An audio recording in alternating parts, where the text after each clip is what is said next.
मेरे भागवत प्रेमियों को मेरी राधे राधे। ओम श्री गणेशाय नमः। श्री आशुतोषाय नमः।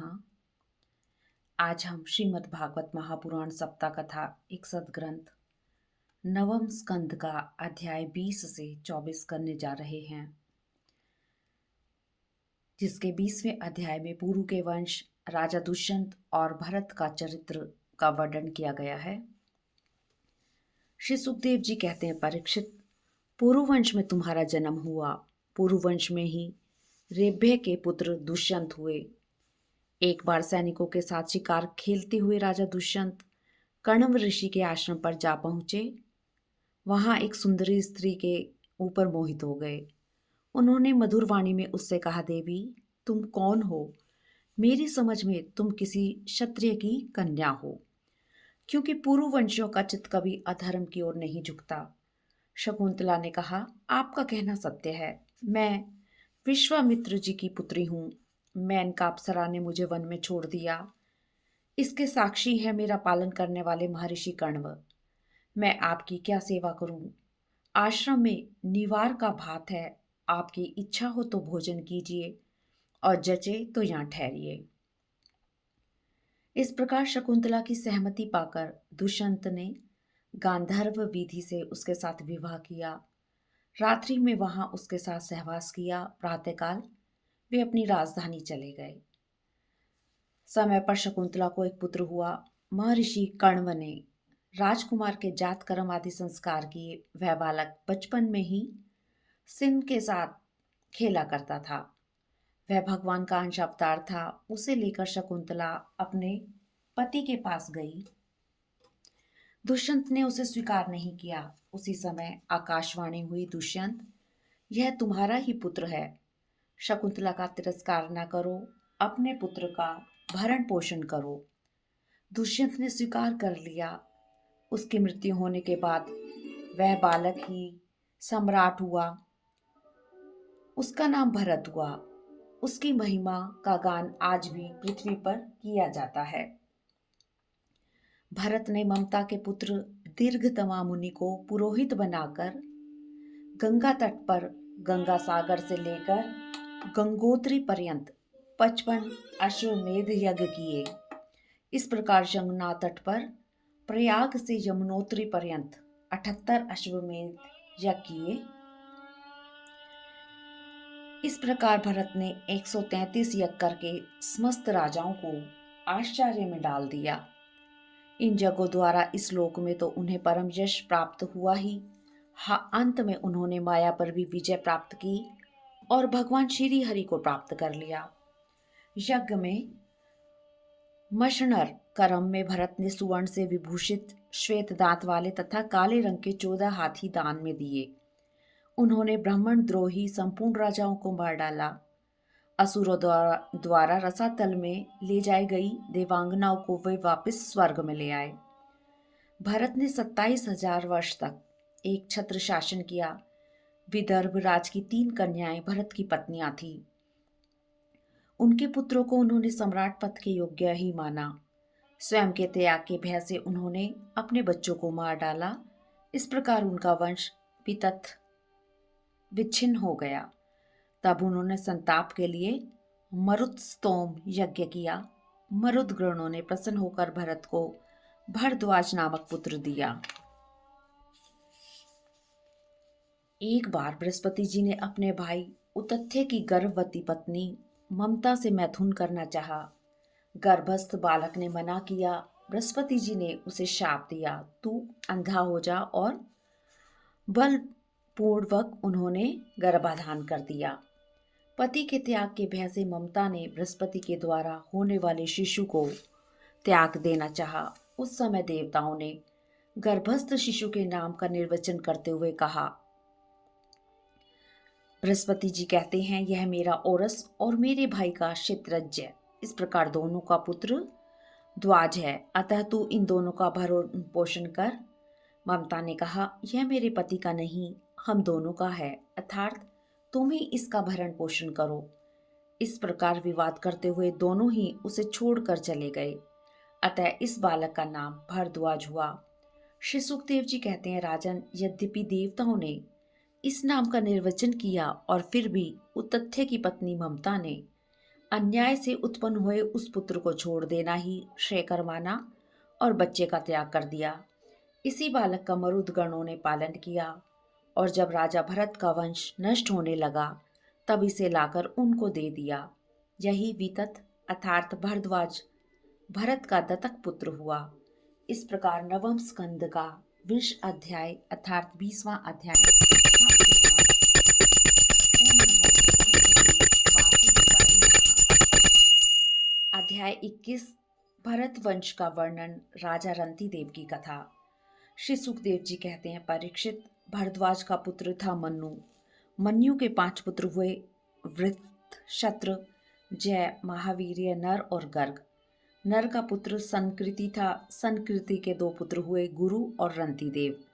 रंती देव देववश प्राप्त वस्तु का उपभोग करते और दिनों दिन उनकी पूंजी घटती जाती। जो कुछ मिल जाता उसे भी दान दे देते और स्वयं भूखे रहते थे। एक बार 48 दिन तक वे भूखे प्यासे रह गए। 49वें दिन प्रातःकाल ही उन्हें कुछ घी, खीर, हलवा और जल मिला। उनके परिवार के सभी लोग भूखे प्यासे थे। ज्यों ही वे लोग भोजन करने चले, त्यों ही एक ब्राह्मण अतिथि के रूप में आया। रंती देव ने बड़ी श्रद्धा से उसी अन्न में से उन्हें भोजन कराया। भोजन करके ब्राह्मण देवता चले गए। बचे हुए अन्न को रंती देव ने आपस में बांट लिया और भोजन करना चाहा। उसी समय एक शूद्र अतिथि आ गया। रंती देव ने भगवान का स्मरण करते हुए उसे बचे हुए अन्न में से कुछ भाग शूद्र को दे दिया। जब शूद्र खा पी कर चला गया तब कुत्तों को लिए एक और अतिथि आ गया। रंती देव ने बड़े ही आदर भाव से सबका सब उसे दे दिया और भगवान में होकर उन्होंने कुत्ते और कुत्तों के स्वामी के रूप में आए हुए भगवान को नमस्कार किया। अब केवल जल ही बच रहा था। वे भी उसे बांटकर पीना चाहते थे कि एक चांडाल और आ पहुंचा। उसने जल मांग लिया। प्यास से व्याकुल वह कांप रहा था। रंती देव ने परिवार सहित भूख प्यास से व्याकुल होते हुए भी जल को उस चांडाल को दे दिया। ये अतिथि वास्तव में भगवान की माया के ही विभिन्न रूप थे। परीक्षा पूर्ण हो जाने पर ब्रह्मा, विष्णु और महेश तीनों उनके सामने प्रकट हो गए। रंती देव ने उनके चरणों में नमस्कार किया, कुछ भी नहीं मांगा। उन्होंने अपने मन को पूर्ण रूप से भगवान में लगा दिया। मन्युपुत्र वृत्रशत्र के वंशजों में पार के पुत्र नीप हुए। इसी नीप ने छाया शुक की कन्या कृतवी से विवाह किया था। उससे ब्रह्मदत्त नामक पुत्र उत्पन्न हुआ। श्री सुखदेव जी असंग थे, पर वे वन जाते समय एक छाया शुक रचकर छोड़ गए थे। उस छाया शुक ने गृहस्थ उचित व्यवहार किए थे। ब्रह्मदत्त योगी था। उसने अपनी पत्नी सरस्वती से विश्वक्सेन नामक पुत्र उत्पन्न किया। उन्हीं के वंशजों में मुदगल से यमज संतान हुई। उनमें पुत्र का नाम था दिवोदास और पुत्री का अहिल्या। अहिल्या का विवाह महर्षि गौतम से हुआ। गौतम के पुत्र का नाम था शतानंद। इन्हीं के वंशजों में शरद्वान हुए। एक दिन उर्वशी को देखने से शरद्वान का वीर्य मूंज की झाड़ में गिर पड़ा। उससे एक पुत्र और पुत्री का जन्म हुआ। महाराज शांतनु की उस पर दृष्टि पड़ गई। उन्होंने दयावश दोनों को उठा लिया। उनमें जो पुत्र था उसका नाम कृपाचार्य हुआ और कन्या का नाम कृपी। यही कृपी द्रोणाचार्य की पत्नी हुई। इस तरह नवम स्कंद का 21 अध्याय समाप्त हुआ। ओम नमो भगवते वासुदेवाय नमः। अध्याय 22 पांचाल, कौरव और मगध देशीय राजाओं के वंश का वर्णन। श्री सुखदेव जी कहते हैं, परीक्षित, दिवोदास का पुत्र मित्रेयु था। उसे 4 पुत्र हुए, च्यवन, सुदास, सहदेव और सोमक। सोमक के 100 पुत्रों में सबसे बड़ा जंतु और सबसे छोटा पृषत था। पृषत के पुत्र द्रुपद थे। द्रुपद के द्रौपदी नाम की पुत्री और धृष्टद्युम्न आदि पुत्र हुए। धृष्टद्युम्न का पुत्र धृष्टकेतु। भरिया अश्व के वंश में उत्पन्न हुए ये नरपति पांचाल कहलाए। अजमीढ़ का दूसरा पुत्र था ऋक्ष, उसके पुत्र थे सनवरण। सनवरण का विवाह सूर्य की कन्या तप्ती से हुआ। उन्हीं के गर्भ से कुरुक्षेत्र के स्वामी कुरु का जन्म हुआ। कुरु के 4 पुत्र हुए, परीक्षित, सुधनवा, जहनु और निषधाश्व। सुधनवा के वंशज में उत्पन्न उपरिचर वसु थे। उपरिचर वसु से बृहद्रथ, कुशाम्ब, मत्स्य, प्रत्यग्र और चैदिप आदि चेदी देश के राजा पैदा हुए। बृहद्रथ का पुत्र कुशाग्र था। उनकी दूसरी पत्नी से एक शरीर के 2 टुकड़े हुए।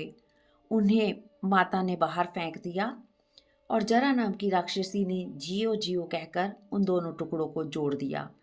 उसी का नाम हुआ जरासंध। जरासंध के पुत्र हुए सहदेव। इन्हीं के वंशजों में प्रतीप हुए। प्रतीप के 3 पुत्र थे, देवापी, शंतनु और वाहिरलिक। देवापी वन में चला गया, अतः शंतनु राजा हुए। पूर्व जन्म में उनका नाम महाभीष था। इस जन्म में भी वे जिसे छू देते वह बूढ़े से जवान हो जाता था। इसी से इनका नाम शंतनु हुआ। इनके राज्य में 12 वर्ष तक वर्षा नहीं हुई। ब्राह्मणों ने उनसे कहा, तुमने अपने बड़े भाई देवापी से पहले ही विवाह, अग्निहोत्र और राजपद को स्वीकार कर लिया, अतः तुम परिवेता हो और देवऋषि देवापी परिवृति। इसी से तुम्हारे राज्य में वर्षा नहीं हो रही है। यदि अपने नगर की उन्नति चाहते हो तो देवापी को राज्य लौटा दो।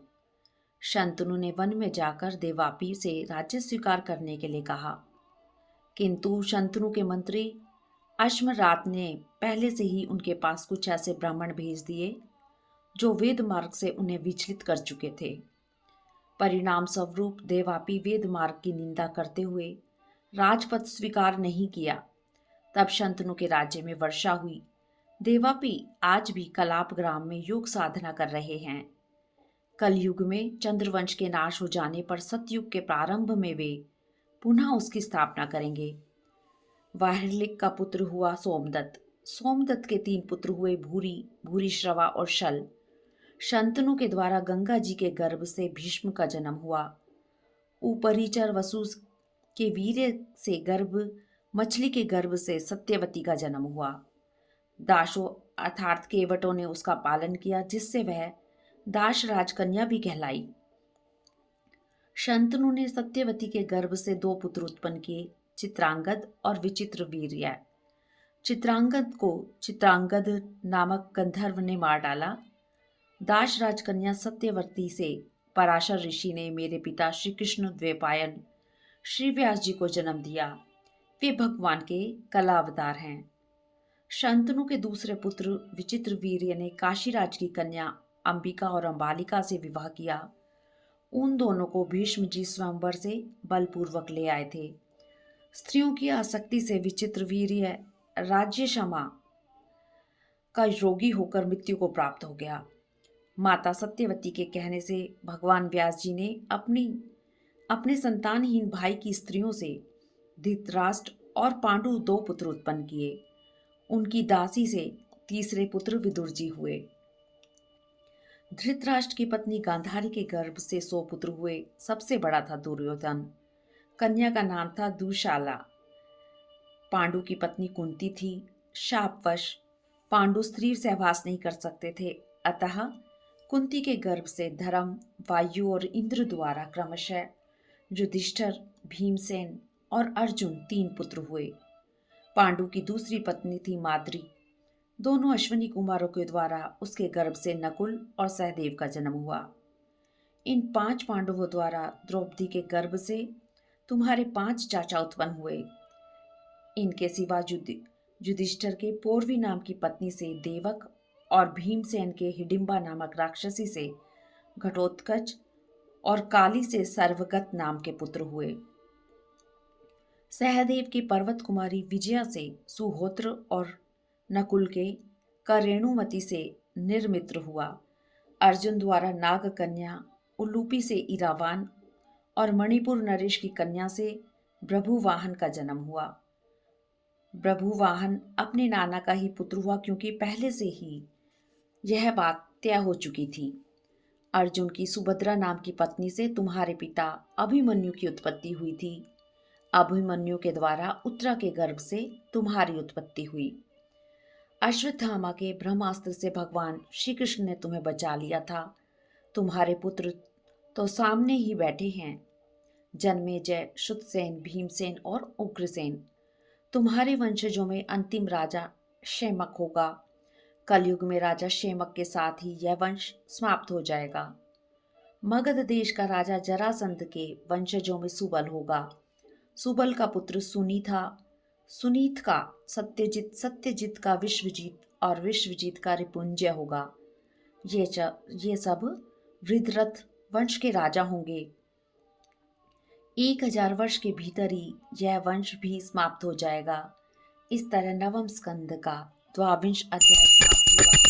ओम नमो भगवते वासुदेवाय नमः। अध्याय 23 अनु, द्रुहुयु, तुर्वसु और यदु के वंश का वर्णन। श्री सुखदेव जी कहते हैं, परीक्षित, ययाति नंदन अनु के 3 पुत्र हुए, सभानर, चक्षु और परोक्ष। सभानर का कालनर और कालनर का सृंजय। सृंजय का जन्मेजय और जन्मेजय का महाशील। इनके वंशजों में राजा बलि की पत्नी के गर्भ से दीर्घतमा मुनि ने 6 पुत्र उत्पन्न किए। अंग, वंग, कलिंग, सुहंग, पुंड्र और आंध्र। इन्होंने अपने अपने नाम से पूर्व दिशा में 6 देश बसाए। अंग के वंशजों में राजा चित्ररथ हुए। यही रोमपाद के नाम से प्रसिद्ध हुए। इनके मित्र थे राजा दशरथ। रोमपाद को कोई संतान न थी। दशरथ ने अपनी शांता नाम की कन्या उन्हें गोद दे दी। शांता का विवाह श्रृंग्य ऋषि से हुआ। श्रृंग्य ऋषि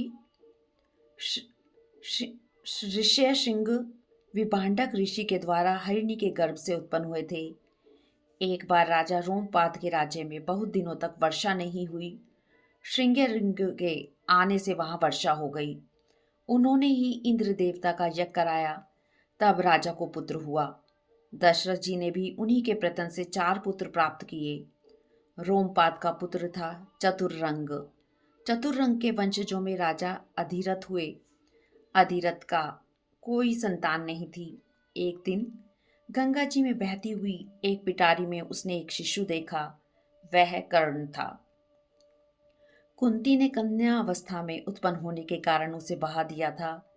अधिरथ ने उसी को अपना पुत्र बना लिया। कर्ण के पुत्र का नाम था वृषसेन।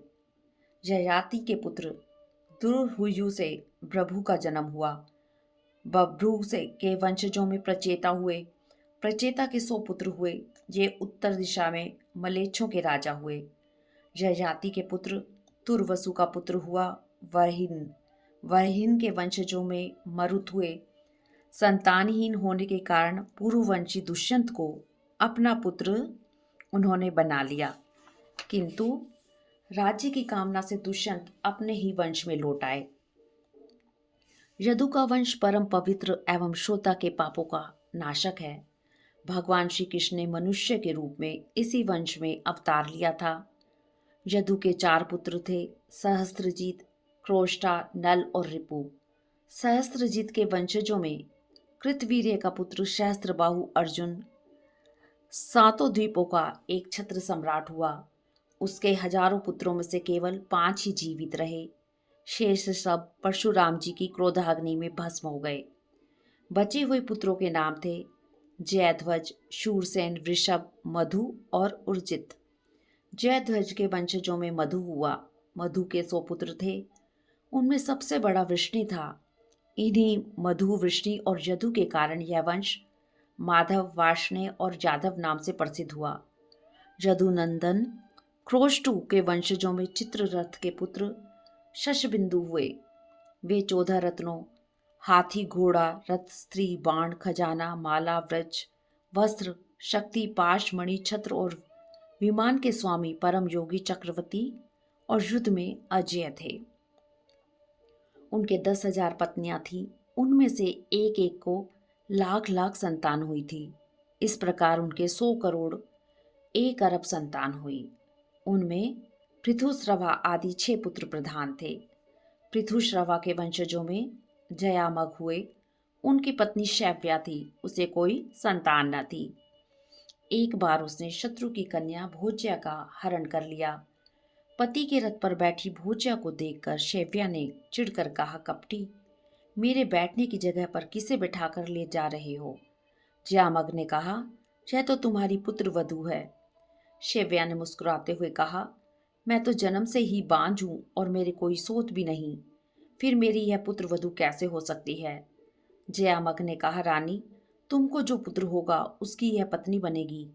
राजा जयामग के इस वचन का विश्वदेव और पितरों ने अनुमोदन किया। समय पर शैव्या ने अपने गर्भ से एक सुंदर बालक को उत्पन्न किया। उसका नाम विदर्भ हुआ। उसी ने भोज्या से विवाह किया। इस प्रकार नवम स्कंद का त्रयोविंश अध्याय समाप्त हुआ।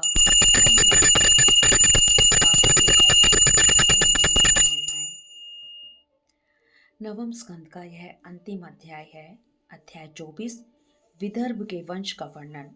श्री सुखदेव जी कहते हैं, परीक्षित, राजा विदर्भ ने भोज्या से 3 पुत्र उत्पन्न किए, कुश, कृत और रोमपाद। रोमपाद के प्रपौत्र उशिक का पुत्र था चेदी। चेदी के वंश में ही दमघोष एवं शिशुपाल आदि हुए। विदर्भ नंदन कृत के वंशजों में सातवत का जन्म हुआ। सातवत के 7 पुत्र हुए, भजमान, भजी, दिव्य, वृष्णि, देवावृद्ध, अंधक और महाभोज। सातवत के पुत्र महाभोज के वंश में भोजवंशी यादव हुए। वृष्णि के 2 पुत्र हुए, सुमित्र और युधाजित। युधाजित के शिनी और अनमित्र ये 2 पुत्र थे। अनमित्र से निम्न का जन्म हुआ। निम्न के 2 पुत्र हुए, सत्राजित और प्रसेन। शिनी का पुत्र सत्यक था। इसी सत्यक के पुत्र युयुधान थे। यही सात्यकी के नाम से प्रसिद्ध हुए। वृष्णि के 2 पुत्र थे, शवफलक और चित्ररथ। शवफलक ने गांधनी के गर्भ से 12 पुत्र उत्पन्न किए। उनमें सबसे श्रेष्ठ अक्रूर जी थे। इनके एक बहन भी थी, सुचिरा। अक्रूर के 2 पुत्र थे, देववान और उपदेव। शवफलक के भाई चित्ररथ के पृथु, विदुरथ आदि बहुत से पुत्र हुए। सातवत के पुत्र अंधक के वंशजों में पुनर्वसु हुए। पुनर्वसु को आहुक नाम का पुत्र और आहुकी नाम की कन्या हुई। आहुक के 2 पुत्र हुए, देवक और उग्रसेन। देवक के 4 पुत्र हुए, देववान, उपदेव, सुदेव और देववर्धन। इनकी 7 बहनें भी थी, धृतदेवा, शांति देवा, उपदेवा, श्रीदेवा, देवरक्षिता, सहदेवा और देवकी। वसुदेव जी ने इन सब के साथ विवाह किया था। उग्रसेन के 9 पुत्र थे, कंस, सुनामा, न्यायग्रोध, कंक, शंक, सुहु, राष्ट्रपाल, सृष्टि और तुष्टिमान। उग्रसेन की 5 कन्याएं भी थी, कंसा, कंसवती, कंका, शुरभु और राष्ट्रपालिका। इनका विवाह देवभाग आदि वसुदेव जी के छोटे भाइयों से हुआ था। चित्ररथ के पुत्र विदुरथ के वंशजों में हरदिक हुए। हरलिक के 3 पुत्र हुए, देवबाहु, शतधनवा और कृतवर्मा। देवमीढ़ के पुत्र शूर की पत्नी मारिशा से 10 पुत्र हुए, वसुदेव, देवभाग, देवश्रवा, आनक, संजय, शामक, कंक, शमीक, वत्सक और विक। वसुदेव जी के जन्म के समय देवताओं के नगारे और नौबत स्वयं बजने लगे थे, अतः वे आनक दुदुम्भी भी कहलाए। वसुदेव आदि की 5 बहनें भी थी। पृथा, कुंती जी को कहा जाता है, श्रुतदेवा, श्रुतकीर्ति, श्रुतश्रवा और राजाधिदेवी। वसुदेव के पिता शूरसेन के एक मित्र थे, कुंती भोज। उन्हें कोई संतान नहीं थी, अतः शूरसेन ने उन्हें पृथा नाम की अपनी कन्या गोद में दे दी। पृथा अर्थात कुंती जी को गोद में दे दिया। पृथा ने दुर्वासा ऋषि को प्रसन्न करके उनसे देवताओं को बुलाने की विद्या सीख ली। परीक्षा के लिए उसने सूर्य का आवाहन किया। सूर्य ने आकर पृथा की योनि दूषित न करते हुए गर्भ स्थापित कर दिया। सूर्य चले गए उसी समय पृथा ने सूर्य की तरह चमकते हुए एक सुंदर पुत्र को जन्म दिया। लोक निंदा के भय से पृथा ने उस बालक को एक पिटारी में रखकर नदी में छोड़ दिया। पृथा का विवाह तुम्हारे परदादा पांडु से हुआ था। पृथा की छोटी बहन श्रुतदेवा का विवाह करुष देव अधिपति वृद्ध शर्मा से हुआ था। उसके गर्भ से दंत वक्त्र का जन्म हुआ था। यही पूर्व जन्म का हिरण्याक्ष था।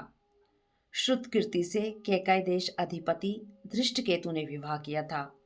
उससे संत तर्दन आदि 5 पुत्र हुए। राजधिदेवी का विवाह जयसेन से हुआ। उनके 2 पुत्र विंद और अनुविंद अवंती के राजा हुए। चेदी राज दमघोष ने शुश्रवा से विवाह किया। उसका पुत्र था शिशुपाल। वसुदेव जी की पौरवी रोहिणी, भद्रा, मदिरा, रोचना, इला और देवकी आदि बहुत सी पत्नियां थी। रोहिणी के गर्भ से वसुदेव जी के बलराम, गद, सारण, दुर्मद, विपुल, ध्रुव और कृत आदि कई पुत्र हुए थे। वसुदेव जी ने अपनी अन्य पत्नियों से भी बहुत से पुत्र उत्पन्न किए। देवकी के गर्भ से भी उन्होंने 8 पुत्र उत्पन्न किए। कीर्तिमान, सुषेण, भद्रसेन, रिजु, सनमर्दन, भद्र, शेषावतार, श्री बलराम जी एवं स्वयं भगवान श्री कृष्ण जी। सुभद्रा देवकी जी की कन्या थी। भगवान सुखदेव जी कहते हैं, परीक्षित, संसार में जब जब धर्म की हानि एवं पाप की वृद्धि होती है, तब तब सर्वशक्तिमान भगवान अवतार लेते हैं। जब असुर लोग राजाओं का वेश धारण कर पृथ्वी को कष्ट देने लगे, तब पृथ्वी का भार उतारने के लिए भगवान श्री कृष्ण जी श्री बलराम जी के साथ अवतीर्ण हुए, किंतु वहां रहे नहीं। वहां से गोकुल में नंद बाबा के घर चले गए। उनका वहां जाने का प्रयोजन था नंद बाबा, माँ यशोदा जी, ग्वाल बाल और गौओं को सुखी करना। उन सबको पूर्ण सुख पहुंचाकर पुनः मथुरा वापस आए। ब्रज में, मथुरा में और द्वारकापुरी में रहकर अनेकों शत्रुओं का विनाश करा। हजारों स्त्रियों से विवाह कर लाखों पुत्र उत्पन्न किए। लोगों में अपने स्वरूप का साक्षात्कार कराने वाली अपनी वाणी स्वरूप वेदों की मर्यादा स्थापित करने के लिए अनेकों यज्ञ कराकर स्वयं अपना ही यजन किया।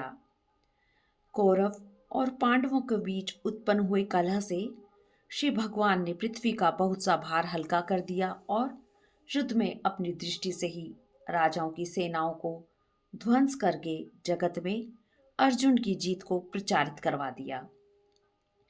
फिर उद्धव जी को आत्म तत्व का उपदेश कर सब धाम चले गए। इस तरह नवम स्कंद का 24वां अध्याय समाप्त हुआ। श्रीमद् भागवत महापुराण सप्ताह कथा एक सदग्रंथ का 9वां स्कंद समाप्त हुआ। हरिओम तत्सत। ओम नमो भगवते वासुदेवाय।